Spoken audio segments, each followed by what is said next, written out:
प्यारे बच्चों, जैसे कि आपको पता है कि हम जो टॉपिक कर रहे थे वो कर रहे थे फ्यूल के प्रिंसिपल। मैं पिछले वीडियो में आपको 7 प्रिंसिपल्स करा चुकी हूँ फ्यूल्स के। अब हम नेक्स्ट 7 प्रिंसिपल्स जो हैं वो करेंगे आज की वीडियो में, ठीक है। तो जो पहला प्रिंसिपल है वो है केंद्रीयकरण। 8th जो प्रिंसिपल है वो है केंद्रीयकरण तथा विकेंद्रीयकरण, सेंट्रलाइजेशन और डिसेंट्रलाइजेशन। इसके अकॉर्डिंग, इस प्रिंसिपल के अकॉर्डिंग, सेंट्रलाइजेशन का मतलब होता है जो हमारे टॉप मैनेजर्स होते हैं, टॉप हमारे जो भी एम्प्लॉयज़ होते हैं टॉप फ्लोर पे, ठीक है, टॉप लेवल पे जो हमारे एम्प्लॉयज़ होते हैं या मैनेजर्स होते हैं, जो भी कंपनी के ओनर्स होते हैं, वो कुछ पावर अपने हाथों में रखें, मतलब सारी पावर उनके पास रहे, ठीक है। विकेंद्रीकरण का मतलब होता है कि अपनी हम कुछ अथॉरिटीज़ अपने नीचे एम्प्लॉयज़ जो हैं या हमारे नीचे जो सेकंड लेवल थर्ड लेवल वाले लोग हैं, उनको हमने जो अपने जो अधिकार थे, हमारी जो अथॉरिटी थी, हमने वो उनको डिस्ट्रीब्यूट कर दी। अब फ्यूल जो कहता है कि केंद्रीयकरण का मतलब हो गया कि हमारे पास अथॉरिटीज़ है, एक ही जगह पर अथॉरिटीज़ है, ठीक है। विकेंद्रीकरण का मतलब हो गया हमने वो जो अथॉरिटीज़ हैं वो हमने दूसरे लेवल पर ट्रांसफ़र कर दी, हमने दूसरे लोगों को डिस्ट्रीब्यूट कर दी। अकॉर्डिंग टू फ्यूल का मतलब है कि हमने सेंट्रलाइजेशन करते टाइम और डिसेंट्रलाइजेशन करते टाइम एक संतुलन बनाना है, एक बैलेंस बनाना है। बैलेंस का मतलब हो गया यहाँ पर कि हमने कुछ पावर तो हमने टॉप फ्लोर पे रखनी है, जो हमारे मेन जिस अथॉरिटी वाले लोग हैं उनके पास रहेगी। कुछ पावर वो अपने सेकंड लेवल या थर्ड लेवल के जो भी एम्प्लॉयज़ हैं उनमें वो डिस्ट्रीब्यूट कर दे, उनमें एक बैलेंस बना के रखे। वो ये नहीं कि सारी की सारी हमने जो, या तो हमने सारी पावर बांट दी है या सारी पावर अपने पास रखी हुई है, ऐसा नहीं होना चाहिए। कुछ पावर तो हम अपने पास रख लें और कुछ पावर हम क्या कर दें, डिस्ट्रीब्यूट कर दें अपने नीचे वाले एम्प्लॉयज़ को। उनके किस बेसिस पे हमने उनको देनी है, उनके हमारे पास एक्सपीरियंस हो, उसके आधार पर हम दे सकते हैं। भाई बहुत ज़्यादा अच्छा पर्सन है, काफ़ी टाइम हो गया काम करते हुए, एक्सपीरियंस है, हमने उस बेसिस पे दे दी। उनकी क्वालिफिकेशन बहुत अच्छी है, इस आधार पर दे दी। तो ये तो चूज़ करना जो पावर दे रहा है उसका काम है, ठीक है।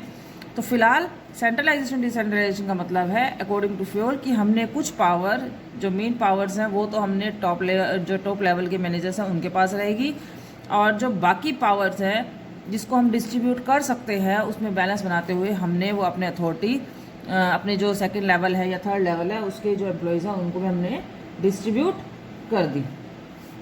इससे फ़ायदा क्या होगा, यदि हमें कुछ किसी से सेकंड लेवल से थर्ड लेवल से काम कराना है और उनके पास अथॉरिटी होगी उस चीज़ की, तो वो उसके अकॉर्डिंग काम अच्छे से करेंगे।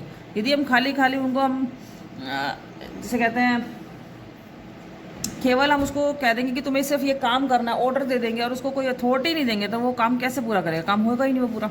तो इसीलिए फ्यूल के अकॉर्डिंग सेंट्रलाइजेशन और डिसेंट्रलाइजेशन के अंदर एक बैलेंस होना ज़रूरी है, ठीक है। अगला आता है स्केलर चेन। देखो, यदि किसी भी, मेरे पास एक टॉप लेवल का अधिकारी है, उसके नीचे 3 चैन चल रही है, उसके नीचे 3 चल रही है। ये मान लो ए है, बी है, सी है, डी है, ई है, एफ है और ये जी एम्प्लॉई है, ठीक है। अब यदि सी को जी से बात करनी है, जी के पास कोई काम है, तो उसे पहले डी को यदि कोई काम है जी के साथ, तो पहले उसको सी के पास जाना पड़ेगा, सी से बी के पास जाना पड़ेगा, बी से ए के बाद, ए से ई के पास, ई से एफ से, और एफ से फिर जी पे जाकर जो डी का मैसेज होगा वो जी तक मैसेज कन्वे होगा। इससे कितना टाइम वेस्टेज होगा, कितने हमारे जो मतलब सामान है, जितना भी हमारे पास मटेरियल है वो वेस्टेज होगा। तो इस अकॉर्डिंग टू फ्यूल वो कहता है कि आप अपने पैरेलल अधिकारी से, अपने निकटतम अधिकारी से सलाह लेकर अपने पैरेलल अधिकारी से बात कर सकते हो। आप सी को इन्फॉर्मेशन दे दो, इधर जी एफ को इन्फॉर्मेशन दे दे, और डी और जी आपस में बात कर सकते हैं। सिर्फ पैरेलल अधिकारी, पैरेलल जो एम्प्लॉयज़ हैं वो बात कर सकते हैं, डी ई से बात नहीं कर सकता। इस चेन का मेन पर्पज़ है कि आप बिना किसी परेशानी के, मतलब आपको और सभी अधिकारियों से बात करनी हो जाए, आप पैरेलल अपने अधिकारी से बात कर सकते हो, ठीक है।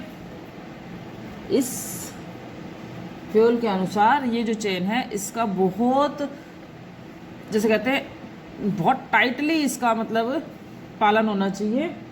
यदि हम इस कड़ी में किसी भी पद को अनदेखा कर देंगे, किसी भी लेवल को अनदेखा कर देंगे, तो इस कड़ी का मेन पर्पस जो होगा वो पूरा नहीं होगा। क्लियर? अगला है व्यवस्था अथवा क्रमबद्धता, ऑर्डर। यहाँ पर आपके पास दो ऑर्डर होते हैं, एक तो मटेरियल, दूसरा होता है सोशल। ठीक है? फ्योल के अकॉर्डिंग, फ्योल के प्रिंसिपल के अकॉर्डिंग वो ये कहते हैं कि मटेरियल और सोशल मतलब व्यक्ति और वस्तु, व्यक्ति और वस्तु का, हर एक व्यक्ति का और हर एक वस्तु का एक स्थान निश्चित होना चाहिए। ठीक है? एक व्यक्ति का और एक वस्तु का, हर एक वस्तु का हर एक व्यक्ति का स्थान निश्चित होना चाहिए कि उसकी वो जगह कौन सी है, किस जगह पर उसको रखनी है, या किस जगह पर उसको बैठना है, या किस जगह पर रहेगा उसको काम करना है। यदि इस तरीके से हमें डिसाइड होगा पहले से, तो जो आपका वर्क है वो रुकेगा नहीं और काम बिना किसी रुकावट के पूरा होता रहेगा। ठीक है? अगला आता है इक्विटी, समता। इसका कहने का मतलब, जैसे इक्विटी वर्ड से ही पता चल रहा है इक्विलिटी। ठीक है? इक्विटी, इसका इस प्रिंसिपल के अकॉर्डिंग जितने भी हमारे एम्प्लॉयज़ हैं उनको उनके रिलीजन के हिसाब से, ठीक है, उनकी जाति के हिसाब से, उनके धर्म के हिसाब से, उसकी नेशनलिटी के हिसाब से अलग अलग नहीं करना है। उसकी नेशनलिटी, उसके रिलीजियंस, उसकी भाषा, लैंग्वेज, ठीक है, इस तरीके से हमें उनमें कोई भी अंतर नहीं समझना है। सभी व्यक्तियों को समान अधिकार और समान दायित्व देना है। एक जो भी आप किसी भी एक डिपार्टमेंट में एक कैटेगरी के लोगों को आप जो अधिकार दे रहे हो वो समान होना चाहिए। ये नहीं कि उनको जाति के आधार पर, उनको धर्म के आधार पर, उनको भाषा के आधार पर आप उनको काम अलग अलग या अधिकार उनको अलग अलग दे रहे हो। ठीक है? जैसे फॉर एग्जाम्पल एक अकाउंटेंट है, ठीक है, और एक फाइनेंशियल है, एक अकाउंटिंग कर रहा है, एक फाइनेंशियल डिपार्टमेंट देख रहा है। ठीक है? इसको छुट्टी चाहिए थी 1 महीने की, आपने दे दी।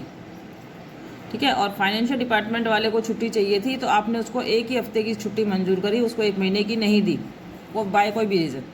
तो ये जो हमने इसने किया, उसकी वजह से इक्विटी का जो रूल था वो उल्लंघन हो गया उसका। ठीक है? यदि हम किसी भी सेम पोस्ट के लोगों को, सेम उसके लोगों को सेम अधिकार देंगे और सेम ही उनकी रिस्पॉन्सिबिलिटी तय करेंगे, तभी वो अच्छे से काम कर पाएंगे, उनमें काम करने की ऊर्जा अच्छे से आएगी। अदरवाइज़ जो हमारा काम होगा और जो मैनेजर्स होंगे और जो एम्प्लॉय होंगे उनके बीच में बैलेंस नहीं होगा। एम्प्लॉयज़, वर्क और मैनेजमेंट, इनके बीच में तालमेल बनाना है, तो हमें अधिकार और दायित्व सेम रखने होंगे। उनको भाषा, जाति, लिंग और अपने रिलीजियंस, इन सब के आधार पर उनको हमें अलग अलग नहीं देना, उनमें कोई अंतर नहीं समझना है। नेक्स्ट टॉपिक है पहल क्षमता, इनिशिएटिव। ठीक है? इसके हिसाब से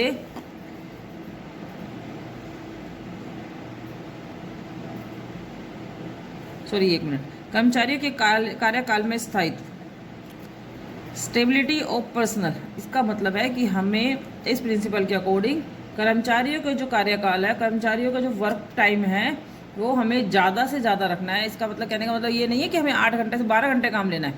कहने का मतलब है स्टेबिलिटी लेके आनी है। यदि एक एम्प्लॉय हम देख रहे हैं कि बार बार 2 महीने में, 3 महीने में काम छोड़ के जा रहा है, तो हमें उसका रीज़न फाइंड आउट करना है और हमें इस तरीके से कंपनी का माहौल बनाना है कि जो वर्कर हमारे यहाँ काम करने आए वो काफ़ी लंबे टाइम तक काम करे। ठीक है? हमें इस तरीके के प्रयास करने हैं कि उनमें स्टेबिलिटी आए, वो बार बार छोड़ के ना जाए। क्योंकि हम यदि किसी भी एम्प्लॉय को बहुत कठोर, एक कहते हैं मतलब जो हमारी अपॉइंटमेंट की एक जो प्रोसीजर है वो बहुत कठोर होगा, बहुत हम ध्यान से निगाह रख के, मतलब अच्छे तरीके से हम उसको अपॉइंट कर रहे हैं और उसके बावजूद भी वो छोड़ के जा रहा है, तो कहीं ना कहीं कुछ कमी हो रही है। हमें उसको ढूंढ फाइंड आउट करना है और हमें एम्प्लॉयज़ को रखते टाइम बहुत ध्यान रखना है यदि हम एक एम्प्लॉय को बहुत ही कठोरता से हम नियम के अकॉर्डिंग उसको हम अपॉइंटमेंट दे रहे हैं और उसके बाद हम उस पर मेहनत कर रहे हैं और वो छोड़ के जाता है, तो उससे काफ़ी कंपनी को नुकसान होता है। तो हमें इस तरीके से प्रयास करने हैं कि उसमें स्टेबिलिटी आए, ठीक है, वो ज़्यादा से ज़्यादा टाइम कंपनी को दे। क्लियर। अगला आता है पहल क्षमता या इनिशिएटिव। इसके अकॉर्डिंग जो कर्मचारी होते हैं, जो हमारे एम्प्लॉयज़ होते हैं, उनको जो हम प्लानिंग बनाते हैं या हम प्लानिंग्स को रेगुलेट करते हैं, इम्प्लीमेंट करते हैं, उसमें भी कर्मचारियों को, जो हमारे एम्प्लॉयज़ हैं, उनको भागीदारी करनी चाहिए, उनको हमें आगे लेके आना चाहिए, ठीक है। इससे उनमें एक मोटिवेशन की भावना मिलती है कि जैसे हमने किसी ने प्लानिंग करी, अच्छी प्लानिंग लगी हमें किसी को वर्कआउट के लिए, या हमें मतलब उसका काम करने का तरीका अच्छा लगा, हमने उसको लागू कर दिया, हमने उसको कह दिया कि भाई इस तरीके से काम करो सभी, तो उसका जो मोटिवेशन होगा, स्किल होगा, वो बढ़ जाएगा, ठीक है।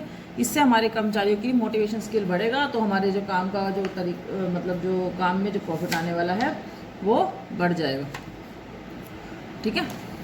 और कर्मचारियों का जो मेंटलिटी होती है उसका तेज़ी से विकास होता है इसके अंदर, ठीक है।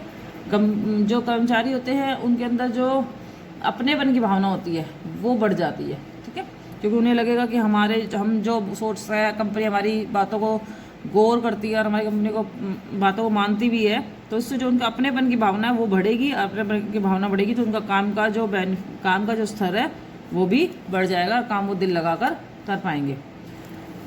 लास्ट टॉपिक है सहयोग की भावना या स्पिरिट द कॉर्प्स, ठीक है, सहयोग की भावना।